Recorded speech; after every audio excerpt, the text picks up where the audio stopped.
Pada pagi hari ini alhamdulillah kita diberikan kesehatan, bangun dalam keadaan sehat walafiat, berjalan menuju masjid dalam keadaan aman tanpa ada gangguan sedikit pun, dan kita oleh Allah masih diberikan bekal minimal sampai nanti sore, sampai nanti malam, dan itu menjadi orang yang kaya.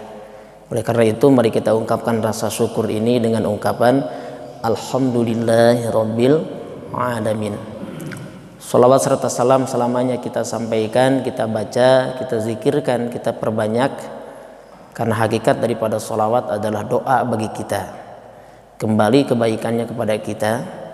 Oleh karena itu mari kita ungkapkan sholawat ini dengan ungkapan Allahumma sholli ala sayyidina Muhammad wa ala ali sayyidina Muhammad. Paling minimal sallallahu ala Muhammad, sallallahu ala Muhammad. Jadi kalau mau zikirnya banyak, sallallahu ala Muhammad, sallallahu ala Muhammad. Bapak Ibu yang dirahmati Allah, pagi hari ini sebetulnya jadwal Bapak Ustadz Nasir kalau mengikuti kepada jadwal rutin itu ceramah umum.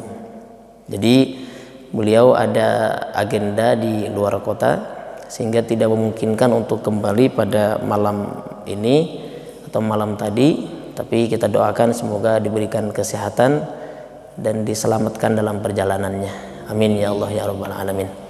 Sehingga saya satu paket dengan jadwal imam subuh untuk mengisi di kajian subuh atau ahad pagi ini, meskipun pekan lalu saya sudah mengisi karena memang jadwalnya pekan kedua dan pekan keempat, tetapi pada hari ini kita akan sama-sama membahas berkenaan dengan ceramah umum yang beliau sampaikan, yaitu meniti jalan pulang.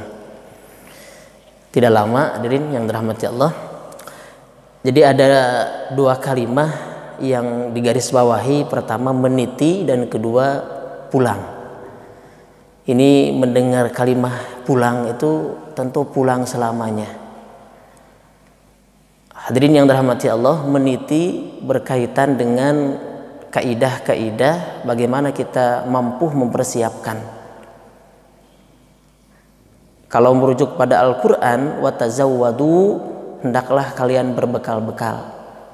Berbekal-bekal dalam hal ini adalah menyiapkan segala bekal untuk dibawa pulang, sebagai bekal di perjalanan kita pulang. Pulangnya bukan hanya sekadar pulang kampung, bukan pulang ke kampung masing-masing mudik. Ada yang dari Sumatera, Pak Haji Atur misalkan, ya jauh. Ada yang ke Subang, saya pribadi misalkan, tetap Kang Edi juga Subang. Tetapi pulangnya pulang untuk selamanya. Yang beberapa hari yang lalu kita telah dikejutkan dengan banyaknya para ulama wafat, ya. Hari Kamis tanggal 14, hari Jumat tanggal 15 itu berurutan, Masya Allah, ya. Kang Budi, Pak Budi, ya. Jadi berurutan para ulama itu meninggalkan kita. Ini merujuk kepada hadis bahwa di antara tanda-tanda akhir zaman, bahkan juga Allah mencabut ilmu itu tidak sekaligus mencabut ilmu di alam dari dunia ini, dari muka bumi ini, tapi dengan perlahan, dengan dicabutnya para ulama. Ini iktibar sekaligus renungan bagi kita. Alangkah ruginya kita kalau suatu masa nanti kita berada di satu zaman yang di situ hanya dihuni oleh orang-orang bodoh, lalu kita meminta fatwa kepada mereka orang-orang bodoh dan dijawab oleh fatwa tanpa dasar dengan ilmu, maka kita bergaul bersama orang bodoh. Alangkah ruginya kalau kita tidak mengambil kesempatan, tidak mengambil iktibar terhadap apa yang terjadi, lalu kita tidak menjadikan kita lebih semangat untuk ta'lim, lebih semangat untuk belajar, lebih semangat untuk mencari ilmu. Kalau dalam wafatnya para ulama tidak menjadikan diri kita demikian atau tidak bersedih, maka dipertanyakan keimanan kita. Mohon maaf, ini bukan menurut saya, bukan kata saya, ya, tapi kata sebuah keterangan, ya, bahwa kalau kita tidak bersedih, tidak merasa riskan, tidak merasa gundah dengan diwafatkannya para ulama, maka kita harus bertanya sejauh mana keimanan kita, kekuatan iman kita. Hadirin yang dirahmati Allah, jadi meniti atau menata tentu berkaitan dengan bekal. yang harus kita siapkan. Bekalnya apa? Merujuk pada Al-Quran surah Al-Baqarah tadi, watazawwadu, hendaklah kalian berbekal-bekal, fa inna khairaz zadit taqwa. Maka karena sesungguhnya sebaik-baik bekal itu adalah takwa. Takwa itu merasa takut. Suatu hari ada Amirul Mukminin itu dengan Abdullah bin Ubay ya. Wahai Amirul Mukminin, apa itu takwa? Lalu beliau balik bertanya, Abdullah bin Ubay, apa sikapmu? Bagaimana sikapmu ketika engkau berjalan di atas jalan atau di perjalanan yang penuh dengan kerikil, yang penuh dengan batu? Bagaimana sikapmu ketika engkau berjalan di perjalanan yang penuh dengan batu? Jawabannya adalah, aku akan hati-hati. Atau saya bertanya kepada bapak semua misalkan, bahwa bapak berjalan di atas jalan yang penuh dengan kerikil, yang penuh dengan onak dan duri, kalau bahasa Melayu ya, yang penuh dengan rintangan. Kira-kira apa yang sikap kita harus bagaimana? Baik, maka tentu jawabannya adalah hati-hati. Dzalika taqwa. Itulah takwa. Takwa itu sikap kehati-hatian. Hati-hati dalam berucap, hati-hati dalam bertindak, hati-hati dalam berperilaku, hati-hati dalam berpikir.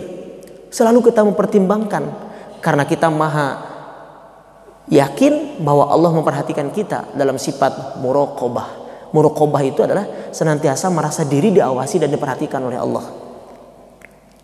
Dan itu adalah pengembangannya adalah takwa. Itulah takwa. Hadirin yang dirahmati Allah. Lalu yang kedua ada jalan pulang atau pulang. Saya sudah sampaikan bahwa siklus manusia itu ya, siklus manusia itu kan dulu kita berada kematian pertama, yaitu masih di alam ruh.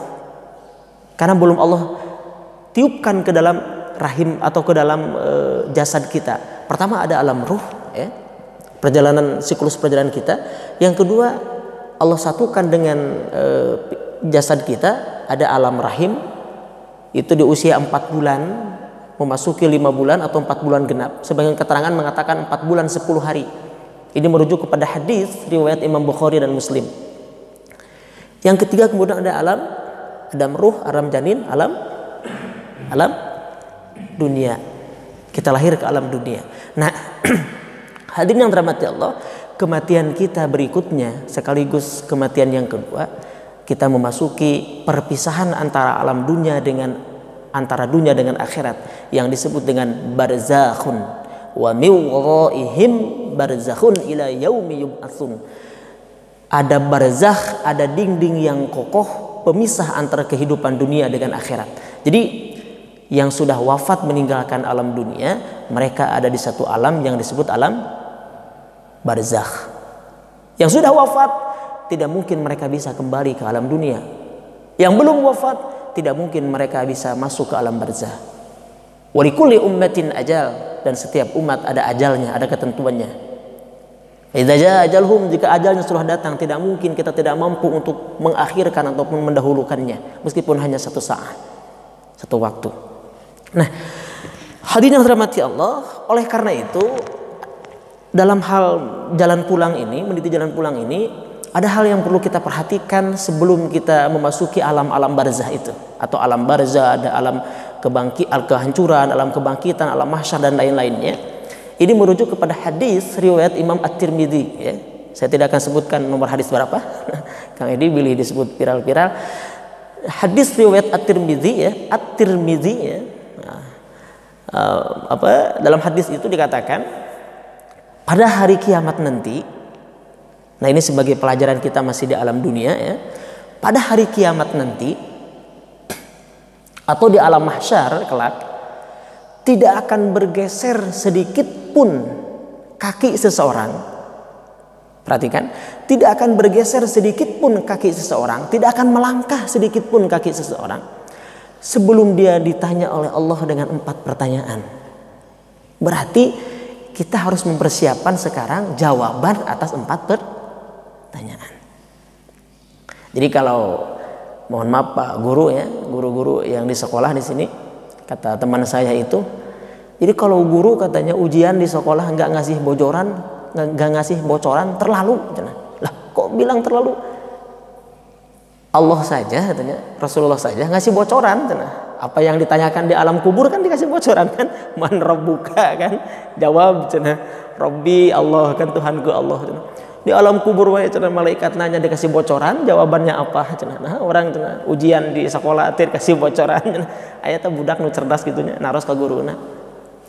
Nah, nanti kita di alam mahsyar itu tidak akan bergerak, tidak akan bergeser kaki kita sedikit pun sebelum kita ditanya dengan 4 pertanyaan. Ini merujuk kepada hadis riwayat Imam At-Tirmidzi. Yang pertama, hadirin yang dirahmati Allah, barangkali ini juga yang harus kita siapkan untuk jawaban-jawaban pertanyaan ini, pertanggungjawaban atas 4 pertanyaan ini. Yang pertama, umurmu kau habiskan untuk apa? Sekali lagi, pertanyaan pertama adalah jawabannya mari kita cari. Kita cari jawabannya, ya, dan kita siapkan jawabannya. Umurmu kau habiskan untuk apa? Luar biasa. Kita diberikan usia oleh Allah, diberikan kesehatan oleh Allah, maka wujud rasa syukurnya kepada Allah itu, sebagaimana sudah saya sampaikan bulan lalu, syukur itu apa? Mampu memaksimalkan, mengoptimalkan setiap potensi yang Allah berikan sesuai dengan keinginan yang memberinya. Kan begitu ya? Jadi apa syukur itu apa? Syukur itu adalah mampu mengoptimalkan, memaksimalkan, menggunakan setiap potensi yang Allah berikan kepada kita sesuai dengan keinginan yang memberinya. Siapa dia? Allah. Jadi siapa yang memberinya? Allah. Itu syukur. Ketika kita mampu mengoptimalkan, memfungsikan, ya, memaksimalkan potensi-potensi itu sesuai dengan keinginan yang memberinya, maka percayalah, Allah akan tambahkan. Allah akan tambahkan. Ya. Kenapa? Karena janji Allah, la in syakartum la azidannakum. Jadi yang pertama apa yang akan ditanya itu? Umurmu kau habiskan untuk apa? Hadirin yang dirahmati Allah, pertanyaannya adalah, mari kita renungan buat kita semua. Selama ini kita lebih aware, lebih perhatian kepada fisik kita, lebih memperpanjang usia kita, atau kepada ruhani kita? Jawabannya ada di masing-masing. Mari kita tanya, selama ini apakah kita lebih perhatian kepada mencari makan yang nikmat, atau mencari dan mempersiapkan mati yang nikmat? Nah ini, saya tidak mengatakan makan nikmat salah, tidak, karena itu manusiawi, ya. Selama ini kita lebih mencari kenikmatan di dunia atau kenikmatan nanti di akhirat. Saya tidak mengatakan mencari kenikmatan di dunia salah, bukan. Saya melihat ada video Syekh Ali Jabir itu almarhum, ya, ketika disambangi, dikunjungi oleh salah seorang artis, saya sebutkan namanya Raffi Ahmad, ya. Ternyata beliau memiliki villa yang luar biasa megah dan mewahnya di kawasan puncak sana. Villa Syekh Ali Jabir. Memang villa itu untuk disewa-sewakan, pertemuan, meeting room, pernikahan, punya kamar-kamar dengan konsep-konsep modern. Bukan konsep-konsep Arab, konsep jahili, bukan, konsep modern. Bahkan nama juga seperti nama Itali gitu. Saya ada yang menarik ketika ditanya oleh Raffi Ahmad, Syekh, ternyata saya itu kaya, ya. Ternyata saya itu, oh, ini luar biasa, ini megah sekali. Raffi, saya alhamdulillah oleh Allah sudah diberikan kekayaan iman yang pertama katanya. Dan sekarang saya juga mau kekayaan harta. Tapi kan kalau Raffi diberikan kekayaan harta dulu, belum diberikan kekayaan iman, luar biasa. Mau nggak saya tukar, kamu kaya iman, saya kaya harta? Kata, oh enggak, saya sudah. Jadi orang-orang yang sudah diberikan oleh Allah kekayaan iman, tidak salah, dia baru mencari kekayaan harta. Pertanyaannya, selama ini kita mencari kekayaan harta dulu atau kekayaan iman dulu? Jawabannya ada di kita masing-masing. Selama ini kita mencari kekayaan harta dulu apa kekayaan iman dulu? Dan ternyata orang yang mencari kekayaan iman, orang yang ahlul Quran terutama, Itu kalau disebutkan dalam sebuah riwayat, ada Abdurrahman bin Auf itu sampai gagal miskin. Dia mau jadi orang miskin nggak jadi gitu. Luar biasa. Hadirin yang dirahmati Allah, itu kisah-kisah orang-orang soleh. Dan luar biasa dia mengatakan, saya alhamdulillah oleh Allah sudah diberikan kekayaan iman, dan ini baru kekayaan harta baru dia. Sedangkan kamu rapi katanya, sudah diberikan kekayaan harta dari dulu, tapi sampai hari ini semoga Rapi juga diberikan kekayaan imannya. Atau mau tukar gak katanya, Rapi kekayaan iman, saya kekayaan harta gitu. Nah ini loh luar biasa. Nah hadirin yang dirahmati Allah, lalu yang kedua pertanyaan yang kedua adalah, sejauh mana kau amalkan ilmumu? Ketika berbicara ilmu, bapak-bapak hadirin, jangan hanya berpandangan kepada para asatid, para guru. Oh, yang berilmu kan guru, yang punya ilmu kan ustadz, kiai. Mampu mengamalkan setiap ilmu yang kita dapatkan, itu juga bagian daripada jawabannya. Mampu mengamalkan sedikit pun ilmu yang kita miliki, itu juga bagian daripada kita menjawab pertanyaan tadi. Karena hakikat pengajian itu, hadir duduk datang di pengajian, sering saya sampaikan itu adalah cangkang. Lalu isinya adalah mampu mengamalkan. Jadi kalau ada orang rajin pengajian kemudian dia tidak sesuai dengan harapan, tidak sesuai dengan ilmu yang didapatkan, jangan disalahkan pengajiannya. Jangan lantas mengatakan, artinya pengajian malam Senin, pengajian hari Ahad subuh geus bubarkeun. Itu katingali jamaahna teu berubah.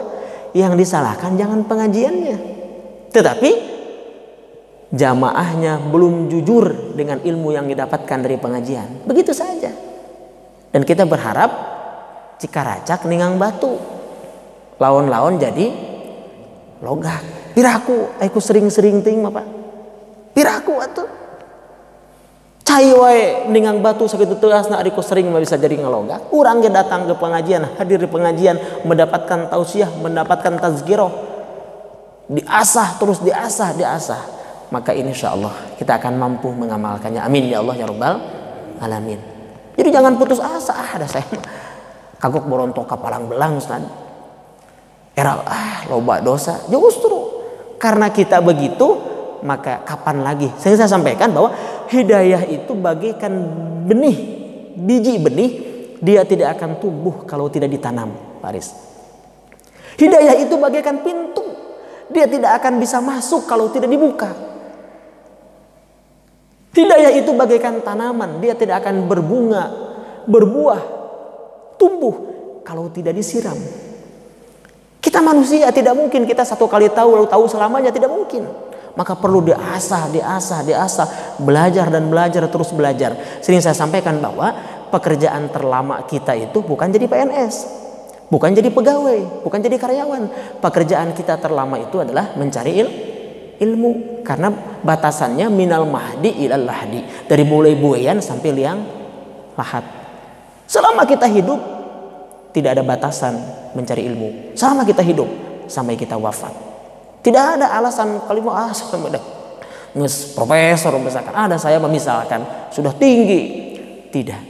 Karena hakikat dari ilmu itu semakin kita belajar, semakin terasa kurang. Ini motivasi buat kita semua ya, buat kita semua.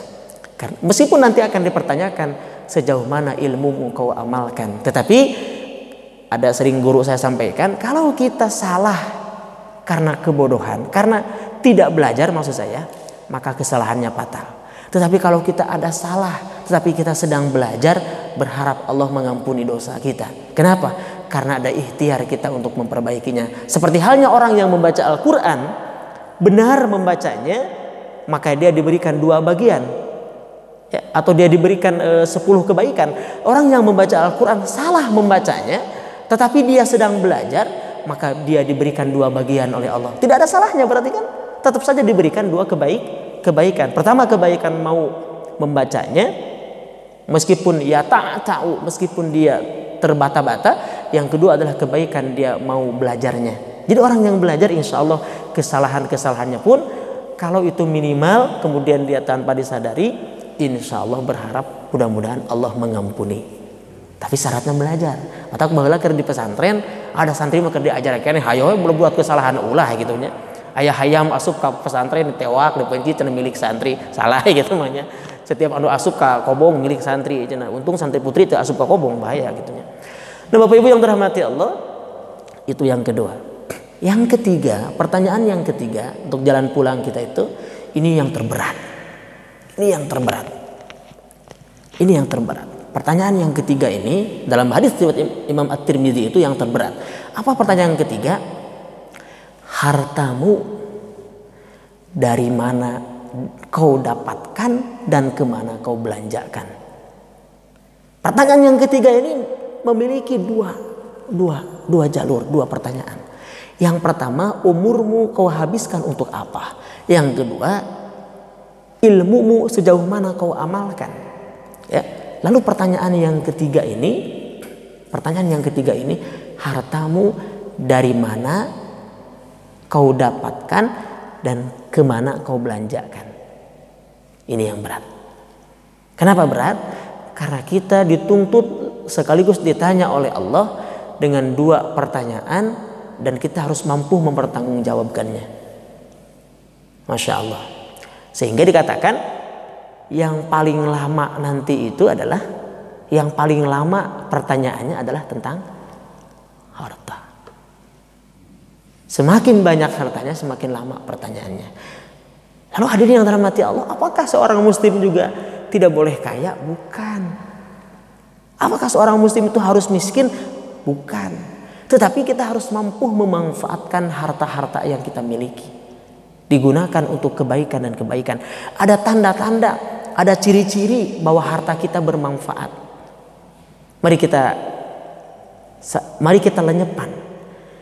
Kita tanya, ada tanda-tanda ciri-ciri harta kita bermanfaat atau tidak. Ciri yang pertama, saya rangkum, ciri harta yang bermanfaat itu, ciri harta yang memberikan kemanfaatan itu yang pertama adalah dengan hartanya menambah ketakwaan.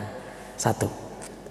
Ini bisa dilihat dalil Quran surah Al-Maidah ayat 100. Lihat, surah Al-Maidah ayat 100, perhatikan.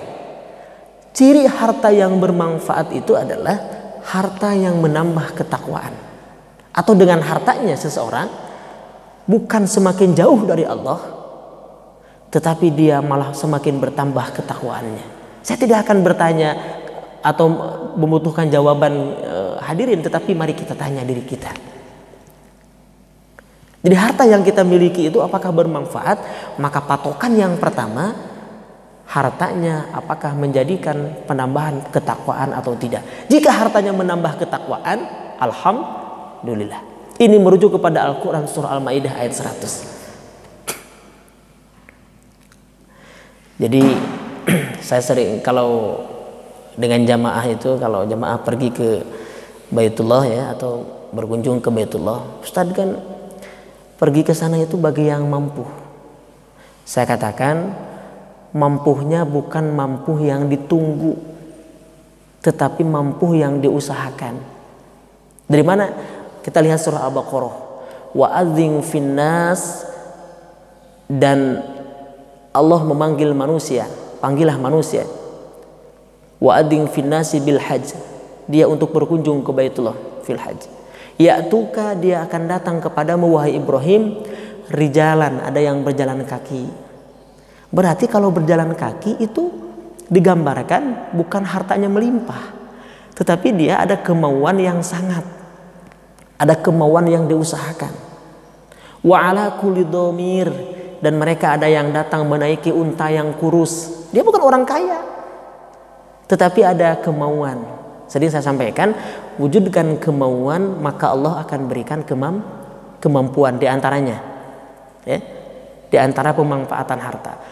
Dalam hal-hal yang lain saya tidak perlu risau, saya tidak mempertanyakan sodakohnya, zakatnya, infaknya, nafkah kepada keluarganya, itu sudah pasti kita lakukan.